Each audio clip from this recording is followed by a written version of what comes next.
I was late to meet my rich in, but that one stop changed my life forever. My name's Daniel, and last Sunday was supposed to be one of the most important days of my life. I was finally going to meet my girlfriend, Olivia's parents, wealthy, traditional, and highly skeptical of me. Olivia and I had been dating for nearly 2 years, and she often warned me how important it was to make a good impression. She told me they were punctual, polished, and judgmental.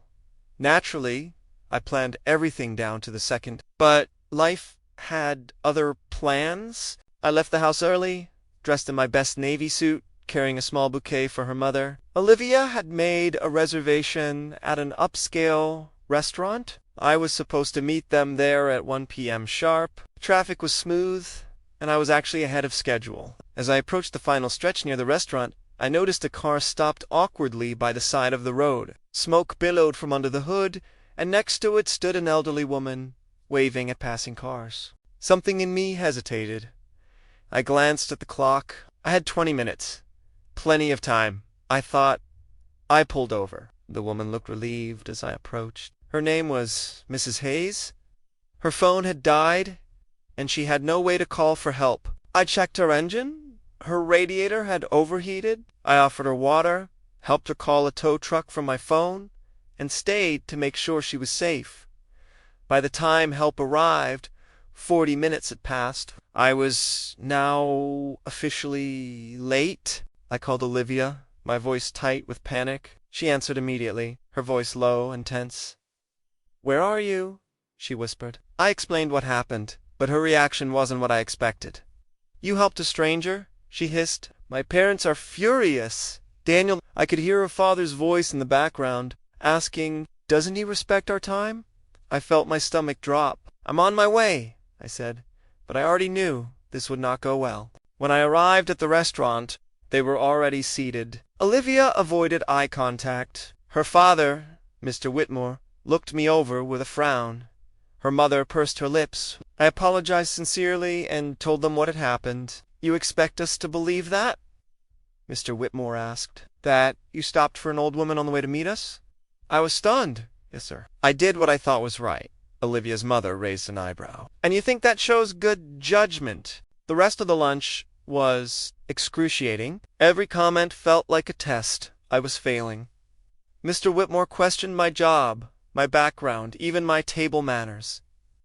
Olivia didn't defend me. I felt small, unwelcome, and increasingly unsure of myself. When dessert came, I stood to excuse myself. "I'm sorry if I've disappointed you," I said, "but I won't apologize for helping someone who needed me." With that, I left heart pounding, not knowing what would happen next.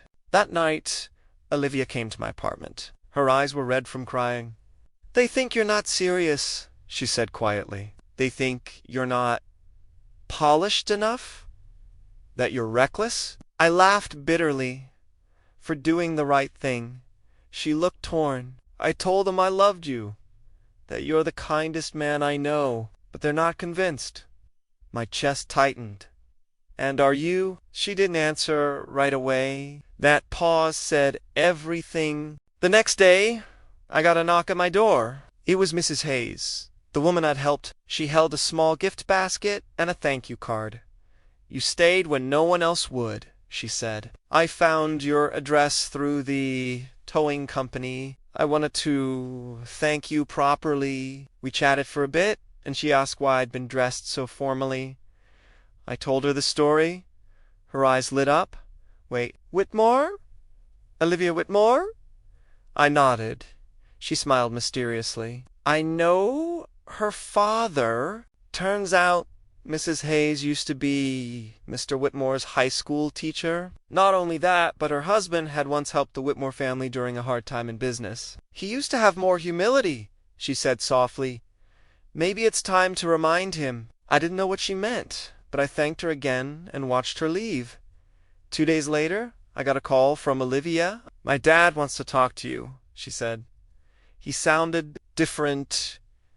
I met Mr. Whitmore at his office. He didn't look angry this time, just thoughtful. "Mrs. Hayes visited me," he said, motioning for me to sit. "She reminded me of a few things I had forgotten about myself." I stayed quiet. She told me how you stayed by her side, that you showed integrity, and that's something money can't buy. He sighed. I misjudged you, Daniel. My heart thudded. I'd like to start over, he added. If you're willing? I was stunned. Mr. Whitmore, the same man who had barely looked at me without suspicion, was now extending an olive branch. I appreciate that, I said, honestly. I never meant to offend you. I just couldn't ignore someone in need. He nodded. That's exactly why I misjudged you. I was too focused on control, image, reputation. But character matters more. I left his office with a cautious hope. Maybe this wasn't over after all. Olivia called later that night. My parents invited us to dinner next weekend, she said. A do-over. I could hear the relief in her voice. They want to get to know you, really, this time. I agreed, though I still felt guarded. The first meeting had left scars, but I also sensed that something had shifted, not just in her parents, but in Olivia too. Maybe she saw me more clearly now, not just as someone she loved, but someone she could believe in. The following weekend, I arrived for dinner at the Whitmores' estate, a grand home nestled on a quiet hill. This time, Mr. Whitmore opened the door himself. He welcomed me with a handshake and a slight smile. Come in, Daniel. Olivia looked radiant and happy. Her mother greeted me with warmth I hadn't seen before. The table was already set, candles lit. Let's eat, her father said. We've got a lot to talk about. Dinner was surprisingly easy. We talked about travel, books, and even cars. Mr. Whitmore had a soft spot for vintage models. I mentioned my late grandfather's 1968 Mustang, and his eyes lit up. You know, I used to have one just like that, he said. Olivia looked at me with pride, seeing the connection build. For the first time, I felt like I belonged in that room, like I wasn't trying to impress anyone, just being myself. After dinner, Mr. Whitmore pulled me aside. I want to apologize again, he said. Not just for doubting you, but for putting Olivia in the middle. I nodded, grateful for his honesty. I care deeply for her, I said, and I'd never do anything to hurt her. He looked me in the eye. I believe that now. It was strange how one moment of kindness helping a stranger could ripple into something so much bigger. But I was learning that sometimes it's exactly those moments that define us. A few months later, Olivia and I were engaged. It wasn't flashy or over the... I proposed during a quiet hike in the hills, just the two of us, surrounded by golden light and birdsong. She said yes, with tears in her eyes. Her parents celebrated with genuine joy. Mrs. Hayes even sent us a handwritten card. Never stop choosing kindness, she wrote. I framed it, and it now hangs in our hallway. A reminder of the day everything changed. Planning the wedding brought its own chaos, venues, menus, and opinions flying from every direction. But Olivia and I stayed grounded. We remembered what mattered, us and the people who believed in us. One afternoon, Mr. Whitmore sat with me over coffee. You know, he said, I used to think success meant control, but I'm starting to think it's more about who you show up for, even when it's inconvenient. I nodded. That's how I try to live. The week before the wedding, Olivia and I visited Mrs. Hayes. She was baking cookies and insisted we sit for tea. So, she said, grinning, how's life treating you to lovebirds? We shared our excitement, and she laughed. I knew from the moment you stopped that car, you were different. Daniel, don't lose that. Her kindness had been the spark. Without her car breaking down, who knows what story would have been written? Life is strange like that. Our wedding day was perfect, not because of the flowers or the venue, but because everyone we loved was there, including people we never imagined would become so dear to us. Mr. Whitmore gave a heartfelt speech. I once thought Daniel was reckless, he said, but I was wrong. He's courageous, honest, and kind, the kind of man I'd be proud to call a son. I looked at Olivia, her eyes glistening, and knew we'd made it through the storm. As the music played and guests danced under fairy lights, I found a quiet moment to reflect. Life had thrown an unexpected test in my path that day. I could have driven past Mrs. Hayes and never looked back. But I didn't, and that choice changed everything. Not just how others saw me, but how I saw myself. In the end, character had spoken louder than image, and for the first time in my life, I was exactly where I was meant to be. After the wedding, life settled into a calm rhythm. Olivia and I moved into a modest home on the edge of town. It wasn't fancy, but it was ours. Every morning, we made coffee, walked barefoot on the patio, and talked about our dreams. Her parents visited often now, bringing gifts and stories.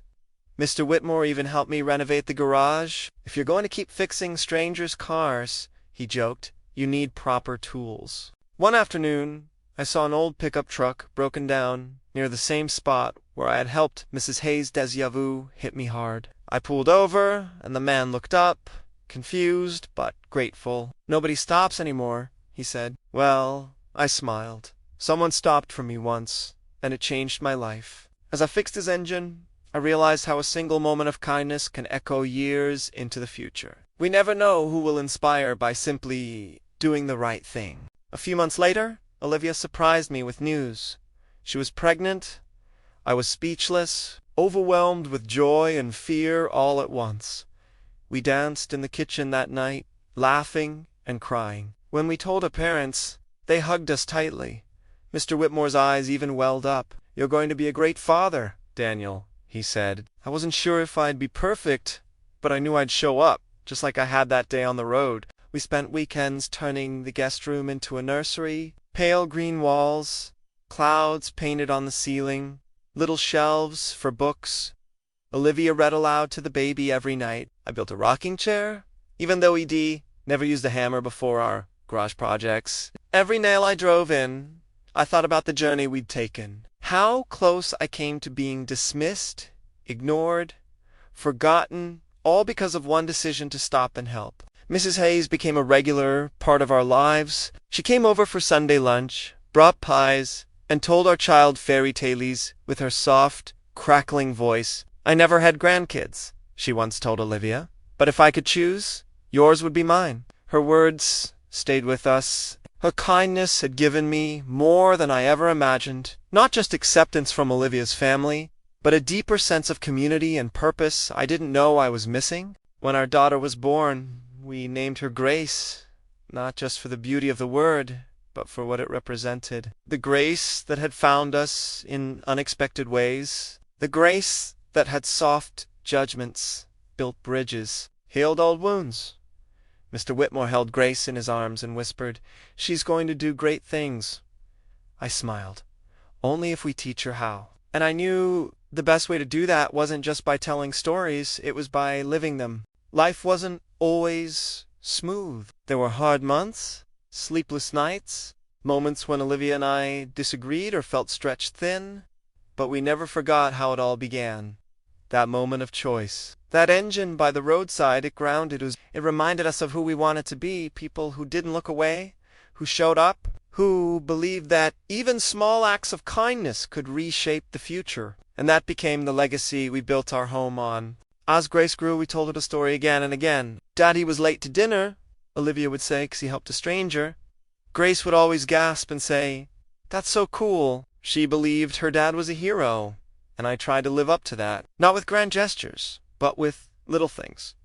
Helping neighbors, listening without judgment, being there. Because heroes aren't made in a single act. They're built piece by piece, choice by choice. Years later, at a school assembly, Grace gave a speech about kindness. "My dad always says, you don't need a cape to be a hero," she told her classmates. "You just need to care enough to stop."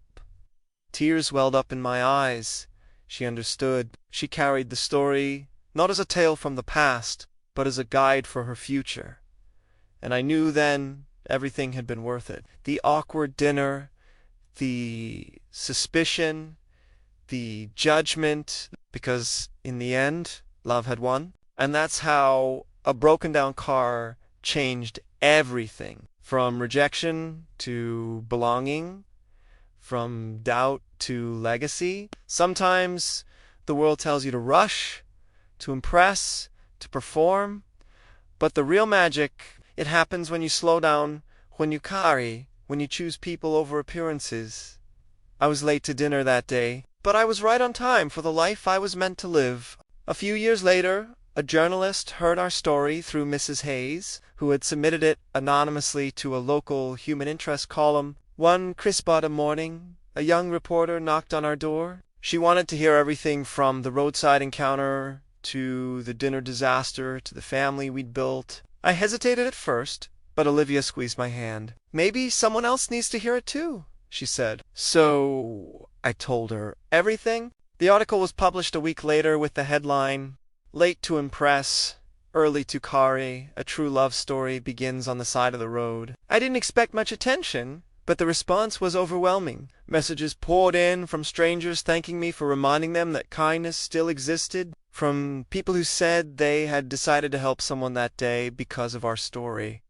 I was humbled and slightly terrified, but mostly proud. Mr. Whitmore framed the article and hung it in his office. "Just so I never forget who you really are," he joked, half serious, "and to remind myself how close I came to being wrong." He and I had grown close. He'd become more than a father-in-law. He was a mentor, a friend. We still disagreed sometimes, but it was always with respect. He never let me forget how far we had come, and neither did I. Eventually, Olivia and I started a community program, Gracing Action, inspired by our daughter and the power of everyday choices. It was small at first, helping elderly neighbors, organizing food drives, offering free car checkups for single moms and veterans. But it grew quickly. People wanted to be part of something meaningful. Not flashy, just real, just kind. It became a movement that echoed the very moment that changed my life. We invited Mrs. Hayes to our first official event. She wore her favorite blue cardigan and brought homemade cookies for everyone. When we called her on stage to thank her, she cried real, quiet tears. "All I did was break down," she joked, wiping her eyes.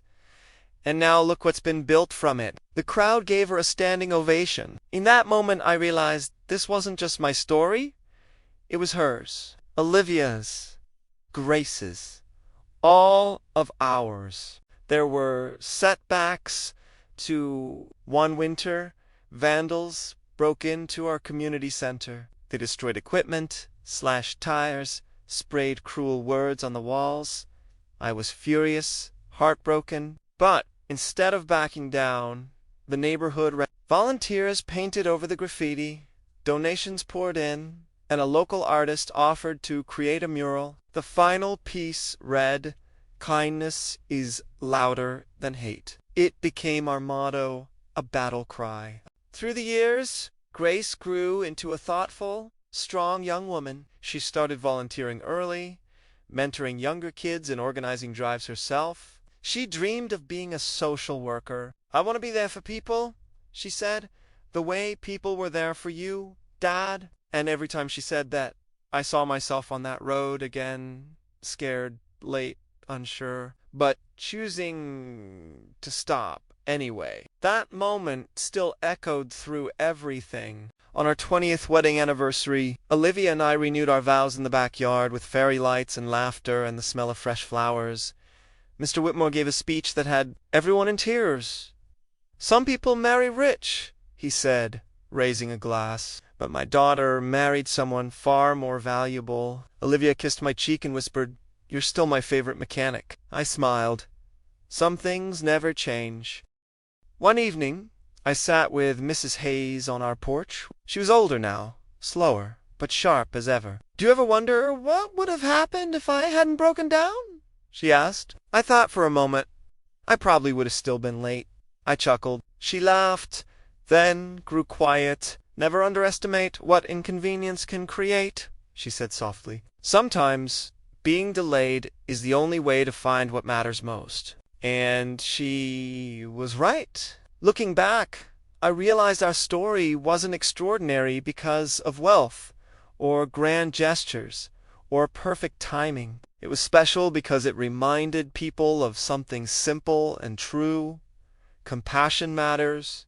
Character matters. Every choice we make ripples outward in ways we may never see. And sometimes the most important journey of our lives begins when we're late and choose to stop anyway. Years passed, and our little organization turned into something bigger than we ever imagined. We partnered with schools, built scholarships, and opened new community centers in nearby towns. But every time we expanded, I made sure one thing stayed the same. Our story was told. Every volunteer, every donor heard about the old woman on the side of the road, and how one choice to help changed everything. I was invited to speak at a university graduation one spring. Standing in front of hundreds of fresh faces, I shared our story. You don't need a perfect plan to make a difference, I told them. You just need to care enough to stop, to ask, what can I do? Afterward, a young man approached me with tears in his eyes.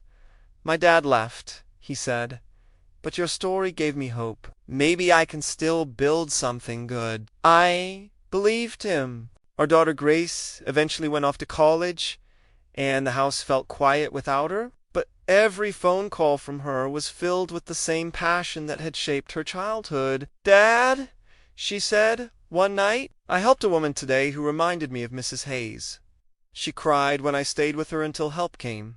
That night I wept too. The legacy of that one roadside moment now flowed through my daughter's hands. Mr. Whitmore passed away peacefully in his sleep a few years later. His last words to me, whispered from his hospital bed, were, "Thank you for being late." At his funeral, I stood next to Olivia and Grace as we said goodbye. His portrait stood beside the framed article he'd once hung in his office. Underneath, I added a new plaque. "Character is how you treat those who can do nothing for you." Olivia and I grew older, side by side. Some nights, we'd sit on the porch and talk about how wild it all was, how one moment of inconvenience led to a lifetime of purpose. "I used to think being late was a flaw," I told her once. She smiled. "But it made you the man I fell in love with." I knew then that our story wasn't just about helping someone. It was about letting kindness define who we became. The mural on our community center became a landmark. Tourists would visit just to see it and hear the story. Teachers brought students, parents brought children, and every time I retold it, I watched faces soften. People needed this reminder that goodness wasn't outdated, that it still lived in small choices, in broken cars and missed dinners, in strangers becoming family. Eventually, I wrote a book, not to become famous, but so my grandchildren could one day know the truth of how their family began. I called it The Road I Almost Drove Past. It became a modest bestseller, and people started sharing their own stories of missed flights that led to love, of delayed buses that saved lives.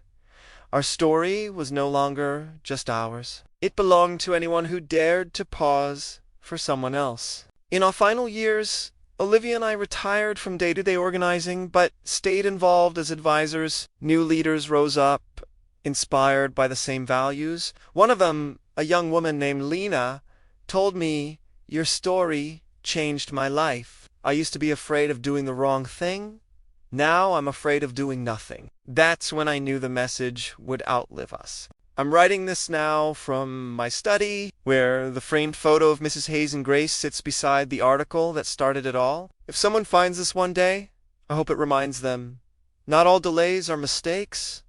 Some are disguised invitations, invitations to stop, to care, to connect. The richest moments of my life were never the ones planned. They were the ones that interrupted everything and gave it new meaning. So if you're reading this and you're running late, frustrated, lost in the rush of life, slow down, look around. The world is full of people broken down on the side of the road, waiting for someone to see them. Don't drive past.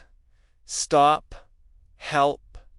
Even if it costs you comfort, time, or someone else's approval. Because sometimes in helping someone else, you end up saving yourself. I know ID